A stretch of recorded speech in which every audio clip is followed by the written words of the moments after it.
What's going on, family? God bless you. Here it is once again, Wednesday, March the 4th, which is actually what we're going to be talking about today. Today is a very, very special day.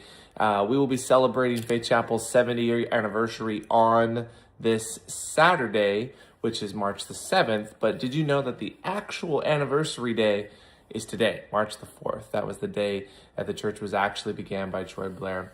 And so what a special moment today is. So I know it's a little bit different. I'm in a different environment and all that, but I pray you track with me with this quick little word that I wanted to encourage you guys with. This is out of Joshua chapter 6, a little bit of a play on words here, but it says this in verse 2. It says, "The Lord said to Joshua, 'See, I have given Jericho into your hand with its king and the valiant warriors. You shall march around the city, all the men of war circling the city once. You shall do it for 6 days. Also, 7 priests shall carry 7 trumpets of ram's horns before the ark. Then on the 7th day, you shall march around the city 7 times, and the priests shall blow the trumpets.'" Okay, so they're stepping into the promised land. They're coming into this moment of great conquest. Moses has now passed away. Joshua is stepping into his realm of leadership, and he's coming in. And the first assignment is to take Jericho, which is a fortress, an absolute fortress. Now look at verse 5. "It shall be that when they make a long blast with the ram's horn, and when you hear the sound of the trumpet, all the people shall shout with a great shout, and the wall of the city will fall down flat, and the people will go up, every man straight ahead." So this was the great game plan. The great military conquest was to march around the city once a day for 6 days, and on the 7th day to march around 7 times, and then to blow into their horns and to shout, trusting that the walls will come crashing down, which we know is not going to happen by some, sonic sound bouncing off walls or anything like that. It was too big of a fortress for that. It was by the hand of God literally knocking down these walls. And so I think that that's absolutely an amazing flex on the Lord, showing the children of Israel, I'm giving you this land. You have to take it. You still have a part to play. Sometimes we think that God's just going to do everything from A to Z, but that's not the scriptures. For the most part, the Lord is partnering with us. We have a part to play in what he wants us to do. So he could have just, stomped the city walls down and gave them over, no problem. He could have sent an angel in to just take out the enemy, no problem. But that's not what the Lord did. The Lord invited the children of Israel to partner with him in the conquest. They had to walk around the city. They had to do the work. They had to partner with the word that God had given them. And that's a word for you and for me. Sometimes we just sit back and pray that God will just take care of everything from A to Z. That I think we have to know what our part is, what our role is, so God can do his role in partnership with our obedience. So don't forget that you have a part to play in what God's asking you to do.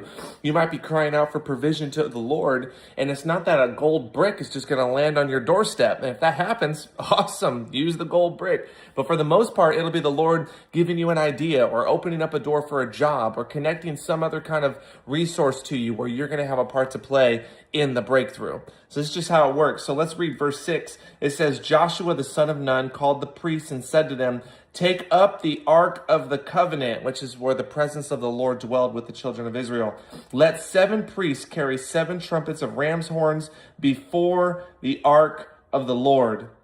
Then he said to the people, "Go forward and march around the city, and let the armed men go on before the ark of the Lord." And it was so that when Joshua had spoken to the people, the 7 priests carrying the 7 trumpets of ram's horns before the Lord went forward and blew the trumpets, and the ark of the covenant of the Lord followed them. So I know it's a little bit of a play on words because today's March the 4th, but I just want to encourage you with this word to march forth. This is a word for Faith Chapel. This is a word for myself. This is a word for you and your family.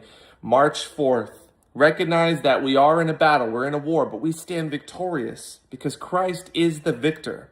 We're not fighting for victory. We're fighting from victory, but we have a part to play. Don't grow weary in well-doing, for in due season you will reap if you don't lose heart. Galatians 6:9 reminds us. So guys, I just want to leave you with this short live stream today. It's a quick one, but I pray you would be encouraged.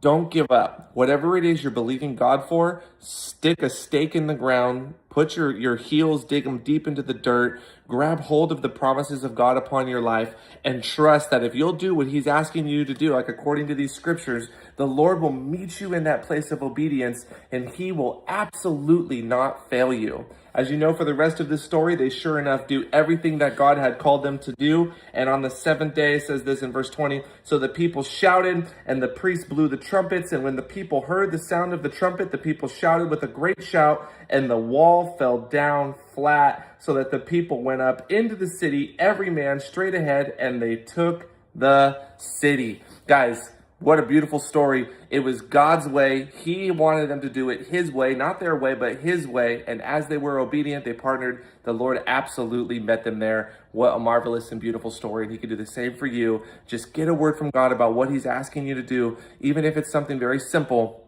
Like, what's harder, taking the city or walking around and being obedient once a day, getting their steps in?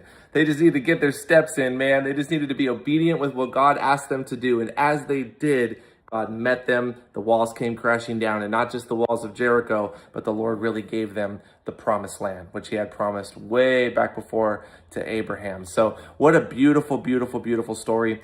March 4th, guys, walk forward. Happy anniversary to Faith Chapel, the 70-year anniversary. Come and celebrate with us on Saturday at 5 p.m. We're going to be celebrating this anniversary for Faith Chapel at 70 years. 7 decades is amazing. I believe the Lord is going to undo something. He's going to unleash something. He's going to open up something over Faith Chapel and for the faithful ones that are pursuing God. So I want this for you. Don't miss it. Be encouraged. I love you dearly. Hope to see you tonight. It's going to be an amazing night. 6:30 p.m. midweek encounter service. God's going to move in a great way. It's going to be tremendously blessed. So I hope to see you there. God bless you all. Have an incredible rest of your week. And I